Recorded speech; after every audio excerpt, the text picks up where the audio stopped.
Hello मेरे प्यारे बच्चों, तो आज हम आ गए लेकर केमिकल बॉन्डिंग का पार्ट थर्ड। ये केमिकल बॉन्डिंग का तीसरा वीडियो होने जा रहा है और आज के वीडियो में पढ़ेंगे lattice energy and bond Haber cycle. क्या होती है लैटिस एनर्जी, कैसे कैलकुलेट करेंगे लैटिस एनर्जी, क्या होता है बॉन्ड हाइबर साइकिल, बहुत अच्छे से कॉन्सेप्ट को क्लियर करेंगे। कमजोर से कमजोर बच्चा भी वीडियो देख रहा होगा, उसको भी 100% समझ में आने वाला है। तो आइए तुरंत स्टार्ट करते हैं लैटिस एनर्जी। तो मेरा नाम है पीसी सर और आप देख रहे हैं पीसी ग्रुप चैनल। तो बच्चों हेडिंग लगाते हैं लैटिस एनर्जी। लैटिस एनर्जी क्या होती है लैटिस एनर्जी? कहते हैं कि आप गैस में कैटायन लीजिए, यानी गैसवस मोल ऑफ कैटायन और गैसवस मोल ऑफ एनायन लीजिए। एनायन ध्यान रखना है, गैस में लेना है। गैस में कैटायन चाहिए और गैस में एनायन चाहिए। जब ये आपस में कंडेंस करेंगे, आफ्टर कंडेंस, तो ये बनाएंगे MX और ये सॉलिड बनेगा। ठीक, गैसवस कैटायन गैसवस एनायन लिया तो प्रोडक्ट बना 1 मोल। कितना बना बच्चों? 1 मोल और बन गया सॉलिड, यानी गैस से बन रहा है सॉलिड और गैस से सॉलिड बन रहा है तो इस समय एनर्जी रिलीज होगी, यानी डेल्टा H निगेटिव होगा। डेल्टा H निगेटिव मतलब एनर्जी निकल रही है, और जो एनर्जी निकल रही है बच्चों, इसी एनर्जी को बोलते हैं लैटिस एनर्जी। क्या बोलते हैं? Lattice energy. तो ध्यान देना है बहुत ज़्यादा इस बात पर कि जब भी लैटिस एनर्जी देखते हैं तो पहले कैटायन लेते हैं, एनायन लेते हैं, लेकिन गैस फेज में होना चाहिए, क्योंकि गैस फेज से इलेक्ट्रॉन निकालना आसान रहता है, इसलिए गैस फेज में लेते हैं। ठीक, तो इनसे बनेगा जो प्रोडक्ट वो बनेगा सॉलिड और बनेगा 1 मोल, और इस दौरान जो एनर्जी निकलने वाली है, जो एनर्जी निकल रही है, उस एनर्जी को बोलेंगे लैटिस एनर्जी। यानी 3D में होने जा रहा है, पूरा एक जाल बनेगा लैटिस एनर्जी का।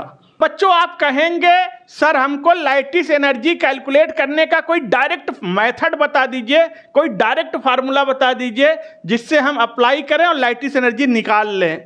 तो मेरे प्यारे बच्चों, लैटिस एनर्जी निकालने का कोई भी डायरेक्ट फार्मूला होता ही नहीं, कोई फार्मूला ही नहीं बना है कि लैटिस एनर्जी तुम डायरेक्ट निकाल लो।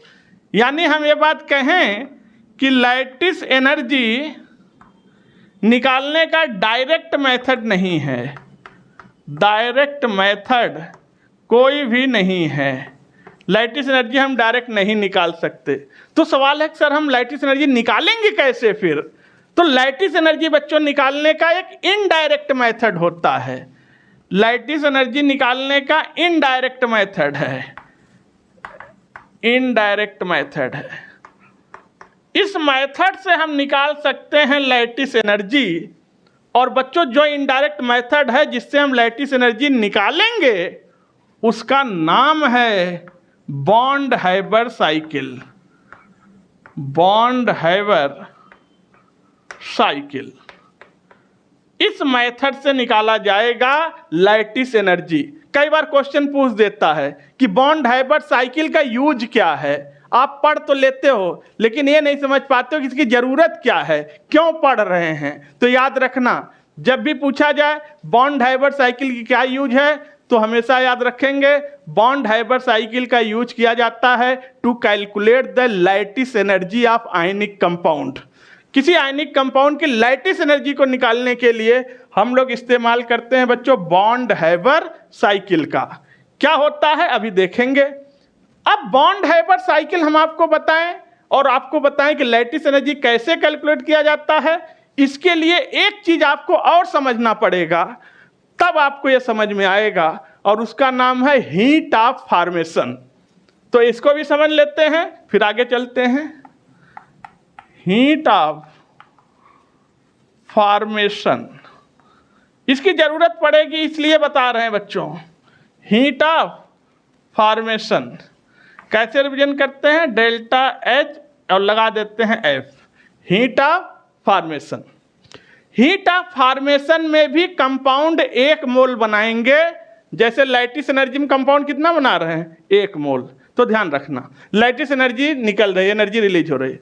हीट ऑफ फॉर्मेशन में भी कंपाउंड 1 मोल बनेगा, यहाँ भी एनर्जी रिलीज होगी। और लेकिन याद इतना रखना है कि लैटिस एनर्जी में जो हम 1 मोल कंपाउंड बना रहे हैं वो कैटायन एनायन से बना रहे हैं, वो भी गैस फेज में होना चाहिए, गैसवस फेज में होना चाहिए। लेकिन हीट ऑफ फॉर्मेशन में जो 1 मोल कंपाउंड बनाएंगे वो एलिमेंट नेचुरल स्टेट में होना चाहिए, गैस में नहीं चाहिए, नेचुरल स्टेट। उसका ओरिजिनल स्टेट क्या है नेचर में, उसको लेके 1 मोल कंपाउंड बनाएंगे, उसको बोलेंगे हीट ऑफ फॉर्मेशन। जैसे मैंने कह दिया ये सोडियम है, तो बच्चों सोडियम का एक्चुअल स्टेट क्या होता है, नेचुरल सॉलिड होता है, सोडियम सॉलिड में पाया जाता है। ये क्लोरीन है, क्लोरीन का नेचुरल स्टेट क्या होता है, गैस होता है। तो देखो ये सॉलिड में हो गया, ये गैस में हो गया। अब जब ये मिलके बनाएंगे तो ये बनाएंगे NaCl, ये भी कितना बनाना है, 1 मोल, ठीक। और इस दौरान जो एनर्जी रिलीज होगी, इस दौरान जो एनर्जी रिलीज होगी, इस एनर्जी को बोलेंगे heat of formation, heat of formation. तो बहुत क्लियर डिफरेंस पहले समझ लेना कि लैटिस एनर्जी में और हीट ऑफ फॉर्मेशन में मेन अंतर क्या है। यहाँ भी 1 मोल कंपाउंड बन रहा है, यहाँ भी 1 मोल बन रहा है, लेकिन यहाँ गैस फेज में लेके बनाना है। लेकिन यहाँ पर नेचुरल स्टेट में एलिमेंट को लेकर 1 मोल कंपाउंड बनाएंगे तो उसको बोलेंगे हीट ऑफ फॉर्मेशन। अब आइए आगे समझते हैं हम लोग बॉन्ड हाइबर साइकिल और कैसे कैलकुलेट करेंगे लैटिस एनर्जी। तो आइए बच्चों देखते हैं बॉन्ड हाइबर साइकिल, और बॉन्ड हाइबर साइकिल से कैलकुलेट करेंगे lattice energy. Bond Haber cycle के लिए पहले आपको वो हीट ऑफ फॉर्मेशन की रिएक्शन लिखनी पड़ेगी। सपोज करिए कि हम रिएक्शन लिख रहे हैं, ये है हमारे पास सोडियम और किस स्टेट में है, सॉलिड में चाहिए, नेचुरल स्टेट चाहिए। इसके बाद यह है क्लोरीन, किस स्टेट में पाया जाता है नेचर में, गैस में। तो यहाँ से बनेगा 1 मोल सॉलिड और वो होगा NaCl, कितना बना बच्चों, 1 मोल।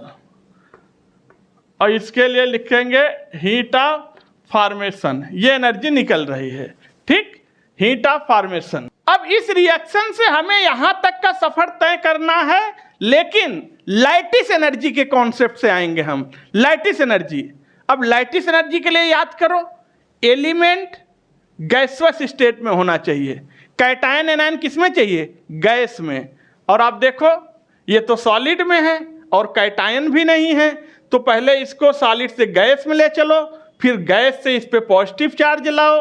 यानी अगर हम कहें कि हम इसको ले आ रहे हैं Na गैस में, सोडियम सॉलिड से कहाँ आ गया, गैस में, तो बच्चों अपने से तो आएगा नहीं, एनर्जी देना पड़ेगा।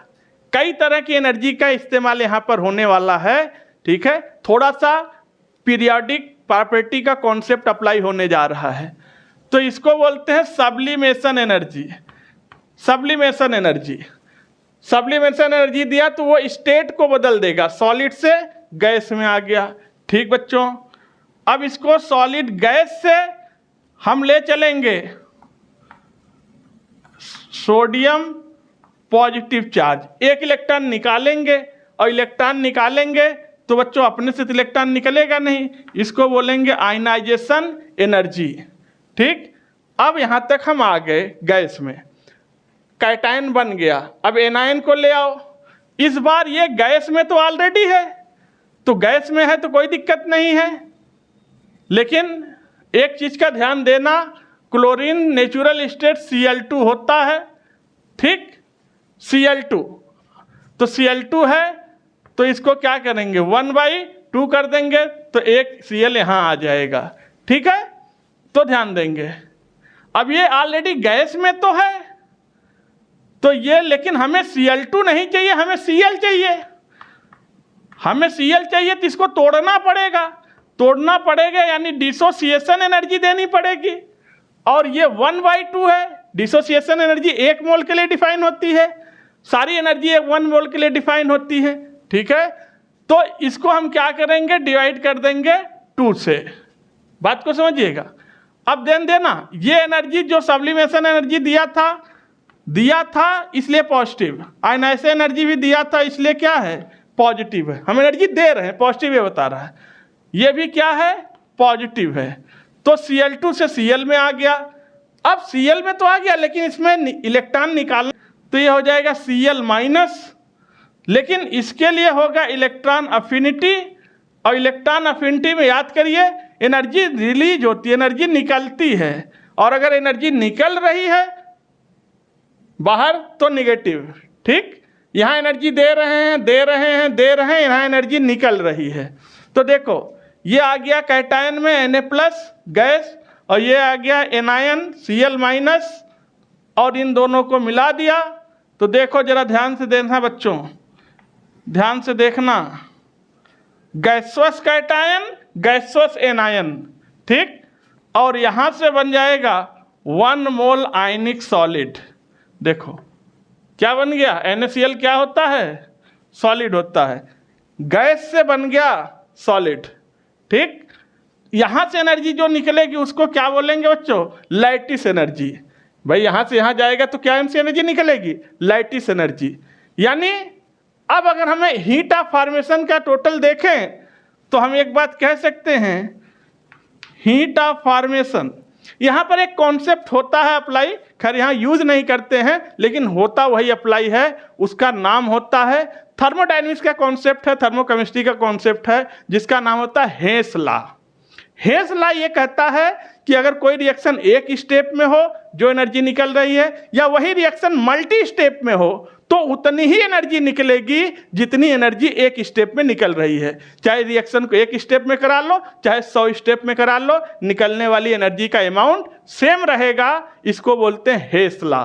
तो वही चीज इस्तेमाल हो रहा है, यानी हीट ऑफ फॉर्मेशन, जो यहाँ से यहाँ जाने पर एनर्जी रिलीज हुई थी, यहाँ से यहाँ के सफर में एनर्जी जो रिलीज हुई थी उतना ही एनर्जी निकलेगी जो ये इतना रास्ता सब कुछ करने के बाद आप यहाँ पहुँच रहे हो, एनर्जी निकलने वाली सेम होगी। यानी heat of formation is equal to, तो जहाँ जहाँ पॉजिटिव है उनको जोड़ दो और जो निगेटिव है उनको माइनस कर दो। यानी sublimation energy plus ionization energy, ठीक, प्लस डिसोसिएशन एनर्जी, ठीक, माइनस लैटिस नहीं इलेक्ट्रॉन अफिनिटी, ठीक, और याद रखना लैटिस एनर्जी भी निकलती है, अभी माइनस होगी, माइनस लैटिस एनर्जी। तो ये आ गया, देखो हमारे पास आ गया। यहाँ से हम कैलकुलेट कर लेंगे आसानी से। देखो इतनी एनर्जी का सम बराबर है हीट ऑफ फॉर्मेशन के। तो करना कुछ नहीं होता बच्चों, बस इतना ध्यान देना होता है, जितनी एनर्जी प्लस हो रही है उनको जोड़ दो और जो माइनस हो रही है उनको घटा दो, बस। देखो हीट ऑफ फॉर्मेशन के बराबर कर दो और तुरंत कैलकुलेट कर लेंगे। तो एक क्वेश्चन लेके करते हैं, तो एक रिएक्शन लिखते हैं, ये है Mg, हीट ऑफ फॉर्मेशन की रिएक्शन पहले लिख लो। मैग्नीशियम किस स्टेट में होता है भैया, सॉलिड में होता है। और O2 किस स्टेट में होता है, ऑक्सीजन गैस होता है, दुनिया जानती है। अब ये O2 है तो ध्यान रखेंगे O2 है तो हमें 1/2 करना पड़ेगा, आधा करेंगे तभी हम बना पाएंगे मैग्नीशियम ऑक्साइड MgO, और इसको बोलेंगे हीट ऑफ फॉर्मेशन। जो एनर्जी निकल रही वो क्या है, हीट ऑफ फॉर्मेशन है, ठीक। अब इसको हम चलेंगे लैटिस एनर्जी के रास्ते से। तो ध्यान देना बच्चों, सबसे पहले इस सॉलिड को कहाँ ले जाएंगे, गैस में ले जाएंगे। गैस में ले जाएंगे, कौन सी एनर्जी देंगे, सब्लिमेशन एनर्जी। तो स्टेट ये चेंज कर देगा, तो ये किस में आ गया बच्चों, गैस में आ गया। अब इसके ऊपर एक पॉजिटिव चार्ज ले आएंगे, यानी एक इलेक्ट्रॉन निकालेंगे तभी तो पॉजिटिव आएगा, यानी ये हो जाएगा Mg+, गैस में तो है ही है, तो इसको बोलेंगे आयनाइजेशन एनर्जी फर्स्ट। एक इलेक्ट्रॉन निकाला तो फर्स्ट आयनाइजेशन एनर्जी। अब फिर से एक इलेक्ट्रॉन और निकाल दो तो हो जाएगा Mg+2, इसको बच्चों बोलेंगे आयनाइजेशन एनर्जी सेकेंड। ठीक, तो हमारा कैटायन बन गया। अब एनायन बनाओ, ये तो ऑलरेडी गैस में है, ये ऑलरेडी गैस में है, तो इसको O2 है, हमें O2 तो चाहिए नहीं, हमें खाली O चाहिए। ठीक, तो O2 को तोड़ना होगा, तो तोड़ने के लिए डिसोसिएशन एनर्जी देंगे। और ध्यान देना, ये एनर्जी हमने दिया है इसलिए हम पॉजिटिव ले रहे हैं, ये एनर्जी भी हमने दिया इसलिए हम पॉजिटिव ले रहे हैं, ये एनर्जी भी हमने दिया इसलिए हम पॉजिटिव ले रहे हैं, ये एनर्जी भी हमने दिया इसलिए हम पॉजिटिव ले रहे हैं। और डिवाइड कर दो 2 से, क्योंकि 1/2 है, तो ये आ गया, गैस में तो था ही, O2 से O बन गया। अब बच्चों इसके ऊपर निगेटिव चार्ज लाने के लिए एक इलेक्ट्रॉन हमें इसके वैलेंस शेल में डालना होगा। इलेक्ट्रॉन अफिनिटी का कॉन्सेप्ट याद करो, इलेक्ट्रॉन अफिनिटी का, तो ये हो जाएगा बच्चों O-। ठीक, इसको बोलेंगे इलेक्ट्रॉन अफिनिटी फर्स्ट। और याद रखना यहाँ बहुत टेक्निकल बात है, बच्चे गलती कर देते हैं। इलेक्ट्रॉन अफिनिटी फर्स्ट निगेटिव होती है।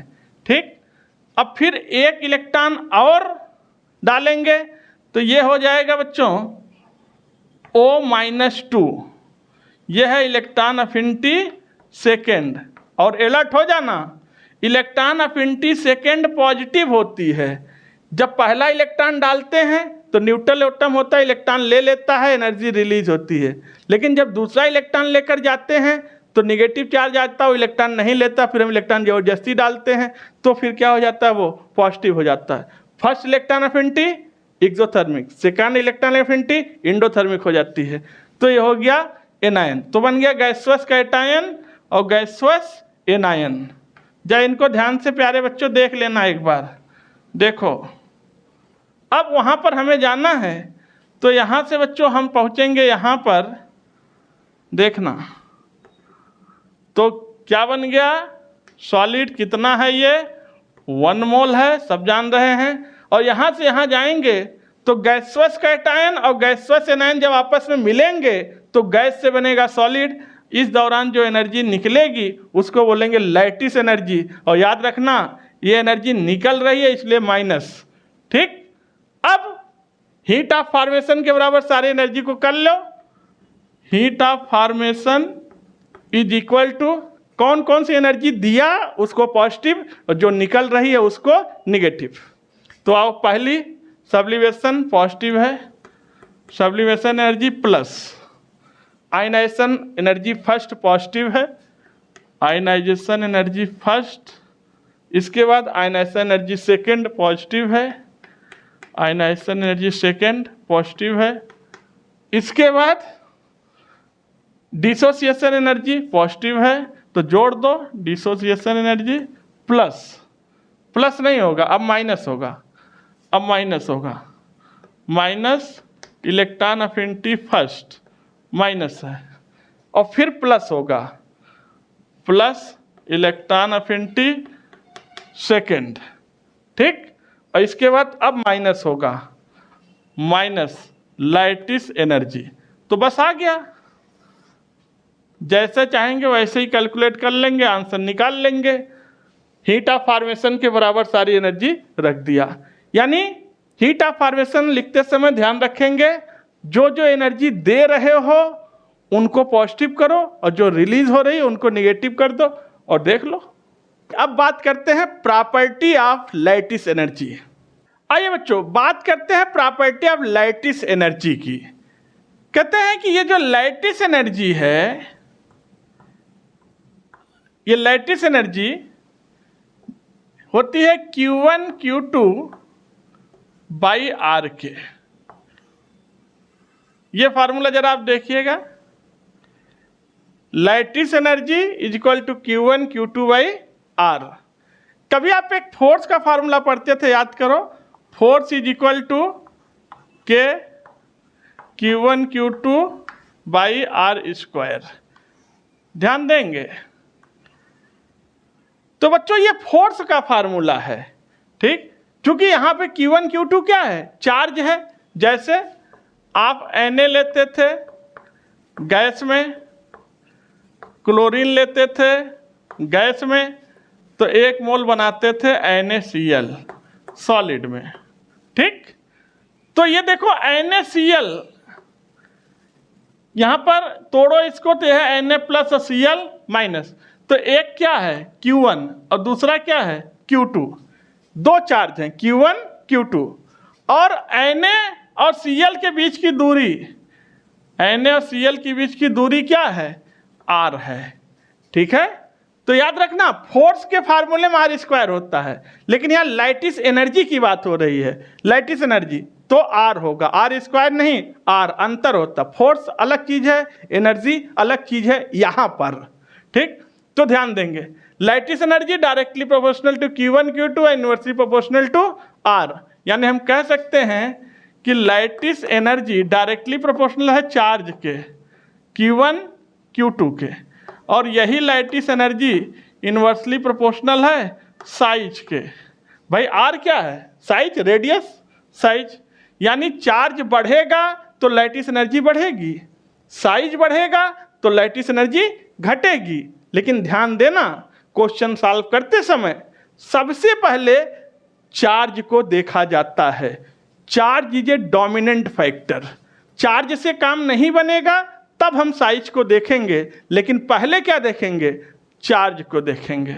चलो मैं लिख देता हूं C फर्स्ट, सबसे पहले क्या चार्ज देखेंगे, चार्ज देखेंगे, उससे नहीं काम बनेगा तो साइज को देखेंगे, ठीक। यानी अगर हम एक रिजल्ट लिखें तो ये बच्चों हम कह सकते हैं कि लैटिस एनर्जी डायरेक्टली प्रोपोर्शनल होती है stability of ionic compound, ionic compound,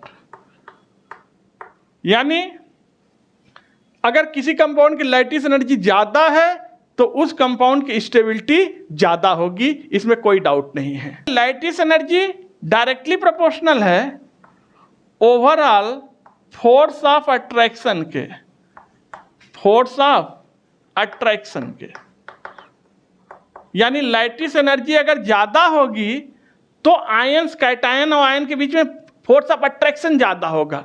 अगर लैटिस एनर्जी ज़्यादा होगी तो Na और Cl बहुत टाइटली बंधे हुए हैं, जितना ज़्यादा लैटिस एनर्जी उतना ज़्यादा फोर्स ऑफ अट्रैक्शन, और जितना ज़्यादा फोर्स ऑफ अट्रैक्शन उतना ज़्यादा उनको तोड़ के अलग अलग करने के लिए एनर्जी देनी पड़ेगी। यानी lattice energy is directly proportional to hardness, अगर लैटिस एनर्जी ज़्यादा होगा तो हार्डनेस ज़्यादा होगा। Lattice energy directly proportional to melting point या boiling points. Lattice energy inversely proportional होती है वोलाटिलिटी के, वोलाटिलिटी, लैटिस एनर्जी ज़्यादा होगा तो वोलाटाइल कैरेक्टर कम होगा, उड़ेगा नहीं ज़्यादा। लैटिस एनर्जी इनवर्सली प्रोपोर्शनल होती है सॉल्युबिलिटी के, सॉल्युबिलिटी के, लैटिस एनर्जी ज़्यादा तो सॉल्युबिलिटी कम, लैटिस एनर्जी कम तो सॉल्युबिलिटी ज़्यादा। लैटिस एनर्जी से ही सॉल्व होते हैं। लेकिन एक चीज़ का ध्यान देना बच्चों, लैटिस एनर्जी और फजान लॉ ये दोनों अलग अलग चीज़ें हैं, इन दोनों को एक साथ मत लगाना नहीं तो कंफ्यूज हो जाओगे। लैटिस एनर्जी बिल्कुल अलग चीज़ है, फजान्स लॉ बिल्कुल अलग चीज़ है। अगला वीडियो फजान लॉ का लेकर आ रहे हैं, फजान रूल क्या होता है, फजान रूल टोटली अलग चीज़ होती है, लैटिस एनर्जी अलग चीज़ है। इन दोनों को एक साथ मत अप्लाई करना नहीं तो कन्फ्यूजन तुम्हें आ जाएगा। आइए अगर हम एक क्वेश्चन करें, एक क्वेश्चन लें कि हमारे पास एक कंपाउंड है NaCl, एक कंपाउंड है MgCl2, एक कंपाउंड है MgO, एक कंपाउंड है Al2O3। लैटिस एनर्जी निकालनी है, हमें देखना, चेक करना किसकी लैटिस एनर्जी ज़्यादा, किसकी लैटिस एनर्जी कम है। तो हम सबसे पहला कॉन्सेप्ट कौन सा लगाएंगे बच्चों, पहले चार्ज देखेंगे, साइज देखेंगे, पहले चार्ज देखेंगे। चार्ज से काम बन गया तो ठीक, नहीं काम बना तो फिर हम साइज को देखेंगे, रेडियस को देखेंगे। तो पहले चार्ज लगाते हैं। चार्ज क्या होता है, Q1 Q2। तो चलो इसको तोड़ो, प्लस माइनस, यानी 1 × 1, ठीक, क्या आया 1, ठीक। यहाँ पर आ जाओ, मैग्नीशियम पर कितना होता है 2, 2 इंटू 1, तो क्या आया 2। अभी हम चार्ज देख रहे हैं Q1 Q2, यहाँ पर 2 इंटू 2 क्या आया 4, यहाँ पर 3 इंटू 2, एल्युमिनियम पे 3 और ऑक्सीजन पे 2, तो कितना हो गया 6। अब आप बताओ, ये लैटिस एनर्जी है। लैटिस एनर्जी सबसे ज़्यादा किसका होगा? इसका होगा। कम किसका होगा? इसका होगा। यानी ये लैटिस एनर्जी बढ़ रही है। देखो लैटिस एनर्जी बढ़ रही है, ध्यान देना, ये लैटिस एनर्जी आ गया। अब अगर इन चारों कंपाउंड को हम वाटर में डाल दें, पानी में डाल दें, तो जल्दी कौन घुलेगा? जिसकी लैटिस एनर्जी कम होगी वो पहले घुल जाएगा, जिसकी लैटिस एनर्जी ज़्यादा होगी उसके अंदर 3D स्ट्रक्चर जाल बहुत ज़्यादा होगा, सॉल्वेशन एनर्जी बहुत ज़्यादा चाहिए, हाइड्रेशन एनर्जी बहुत ज़्यादा चाहिए, उसको घुलने में ज़्यादा समय लगेगा। यानी ये लेट घुलेगा और ये जल्दी घुल जाएगा। इसकी लैटिस एनर्जी कम है, ये जल्दी घुल जाएगा। इसकी लैटिस एनर्जी बहुत ज़्यादा है, घुलेगा लेकिन बहुत टाइम के बाद घुलेगा। तो आंसर आ गया। दूसरा क्वेश्चन ले तो ये है LiF, NaF, KF